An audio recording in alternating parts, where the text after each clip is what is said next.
What's good? Osiris here, stuck in the middle in one of the craziest things I have seen in listening to podcasts and watching YouTube, listening to radio my whole life, watching TV in my whole life. Tim Pool got raided by police while live on air. Unbelievable stuff. Somebody called in a fake report on his residence. A fake report that was very serious in nature, serious enough to bring at least 8 cars. You can go to his channel, Timcast. He's talking about it literally as I'm recording this, 8 a.m. Friday, January 7th. I tweeted before this happened, before he brought on Marjorie Taylor Greene, I tweeted, I don't care about the Jack Murphy nonsense other than Tim Pool must be protected at all costs. You cannot fight a culture war without protecting your generals. I follow that up with Tim platforms Jack Posobiec, Steve Bannon, Alec Jones, Comic Dave Smith. That's how I found out about Comic James. The first time I heard about Comic Dave Smith was on Tim Pool. Michael Malice. He platforms them to larger audiences or different audiences that they could not normally reach. And no offense to Steve Crowder, because I like him. He's great. He's coming back Tuesday, January 11th, because he's banned. That's kind of my point. No offense to him. But Tim Pool doesn't recklessly put his channel at risk. Recently, he had that tense interview with R.A. the Rugged Man. He pulled the live show from YouTube because he didn't want to get a strike. There was nothing really on it that should have given a strike, but he was playing it safe. He's smarter than some of these other people. And he's not a right-winger. I know if you don't follow him, I'll let you decide what he is. In my opinion, he's not a right-winger. People are trying to paint him as such. There are snakes in the grass who are going to try and tear that down. What does it mean to protect him at all costs? I don't know what that means. All I know is I'm not going to let people misidentify him as some type of white nationalist right-wing nut job. He's a lefty, in my opinion. But it doesn't matter what you label somebody. He's really in the middle. He's in the middle. He's on different sides of different issues. My point is he's important. So you look at Joe Rogan. I talked about Joe Rogan with his 11 million unique viewers a show. After Joe Rogan, Tim Pool is the next most important person. Somebody convince me I'm wrong. And Tim Pool might be more important than Joe Rogan. I haven't heard Joe Rogan platform Marjorie Taylor Greene. I haven't seen Joe Rogan platform Steve Bannon. And not only that, Tim Pool platforms and has his door open to people on all ends of the spectrum. He had Jen Perlman on there, and props to her for going on there, and it was a great episode. Destiny, Vosh. He's got people on all sides who are willing to come in and have a conversation.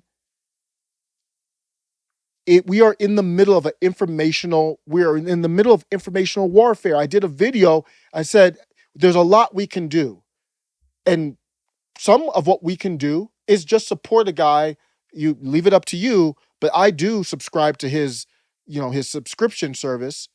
So I was able to listen to the after show. Luke Rogowski was pissed. I've never seen him that pissed before. I've been watching him for a little bit. So right after I tweeted that was before, right hours after I tweeted that, he platformed Marjorie Taylor Greene. Again, what that means is Marjorie Taylor Greene could not have gone on YouTube anywhere else and gotten the audience that Tim Pool provided. Nowhere else. She proactively wanted to go on the show. And I think it's a smarter move than going on like a Steve Crowder. Steve Crowder is more echo chambered. Tim Pool is a skater dude. Like he's got people there that have never listened to Marjorie Taylor Greene, that only know what the news tells about her. So if she wants to reach more people, if you have to choose Crowder or Poole, you're going to choose Poole. You would choose Rogan over both of them just because he has a larger audience, but that didn't happen. Right after I did that, Marjorie Taylor Greene, I had no idea Marjorie Taylor Greene gets platformed on there after she gets banned off of Twitter. That's powerful. And this dude, Tim Poole, is close to DC.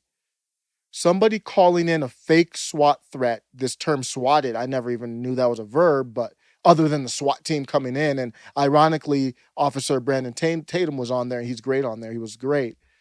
He was previously on a SWAT team, and they were very cool and calm and collected. But that happened the day after Marjorie Taylor Greene was on the show. I don't know if it's related, but the facts are it was the day after. That's a threat on his life. That's not like a incorrectly reporting a YouTube video. If you do a SWAT on someone, they said something really, really bad was happening at that house. 8 cop cars come out, rolled up, obviously armed. That is a threat on someone's life. It's a felony to do a fake call like that with the resources you're wasting and putting people's lives, the police and other people, in danger for no reason. Don't tell me we're not in the middle of civil conflict. I don't know who's behind it or whatever, but we are in some serious stuff. It's stuff that it's really earth-shattering, and I hope we get behind who was a part of that. I don't want to speculate because I have no idea. But I want to get behind it because I want to know, is this a part of the political, cultural warfare? Someone tried to, as far as yesterday was January 6th, we still don't know who did the, planted the stuff at the RNC and DNC headquarters. We still don't know who did that. This is crazy stuff, man. I'm going to end with this on the Jack Murphy stuff. I have not dug into that. I don't care about it. I know I've seen some funny memes and stuff. Tim Poole's chat is inundated with Jack Murphy talk.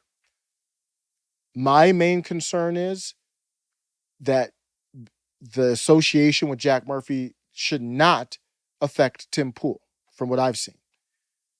And with Jack Murphy, what he does in his personal life, I could give less than a damn about. If he's done something illegal, then he should be arrested. I don't know what's going on. So if he's not arrested or anything like that, he's not doing anything illegal. I have no concern about it. He has a great channel. People talk about him hustling or whatever. Man, everybody has a hustle. Nobody's for. He has this website where you sign up to be a man or whatever. If that works for you, then do it. I don't care. If it doesn't work, you cancel your subscription. Who cares about that? But I will say Jack Murphy's content on his YouTube channel, he's turned off all his comments now. He's in a bad place. If I were him, he's not handled this. Jack Murphy has not handled this well. But his content on his YouTube channel, not the liminal order and all that other stuff. I don't know that other stuff. His content is excellent. He does interviews. He is a very philosophical dude, makes you think. Remember the debate about his kid, should his kid get the V or not? That went back and forth with Tim Poole, and Eric July even got in on that. That wasn't drama stuff. That was philosophical debate that's productive. That's not everybody, but a lot of people in our country are going through. So for me, I don't mind if Jack Murphy's still on the show. I don't care about all that other stuff. But at the end of the day, what I care about is Tim Poole. So Tim has to make that decision. If Jack Murphy's bringing him down, whether it's right or wrong, he's going to have to cut ties. But my concern is Tim Poole having that platform. So that was just my rant. Let me know what you think. Take care.